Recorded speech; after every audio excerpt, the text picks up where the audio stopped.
Karon kay gitapol makuguna mo nang spray ko diha mo nang nagtuyo ko kay nagdali ko sa ako ang pag-spray diha kay mabalik na pud ko sa amakanan tuara. Lantaw ko sa kong video okay ra. Kay nainipuli na mo video sa ako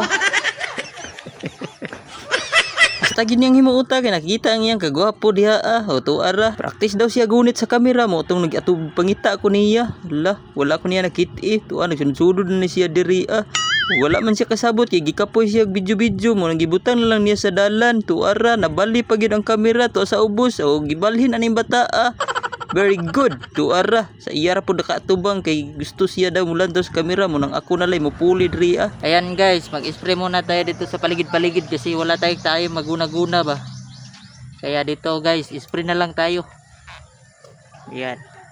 Basta nagali sagbot na inyong kapaligiran diha mag-spray lang mo diha kay para mo hinlon na sunod bulan tuara. Hindot kay siya basta spray ra dai gamit kay di na ka mahago o guna-guna o dili na mapalutan imong kamot hitik na kayo rong mga tuiga kay spray na ipanghinlo sa mga sagbot dili pareha sa una nga guna na gyud ta hantod mga palot atong mga kamot ayay tuara. Ana ra na siya pag-spray nagbalik-balik ra yun din taon siya sa iyang isprayhan kay video raman ni tungod sa iyang pagkakugi pati hinlo na iyan na lang isprayhan kay para di na mabalik og turok ang iyang sagbot tuara.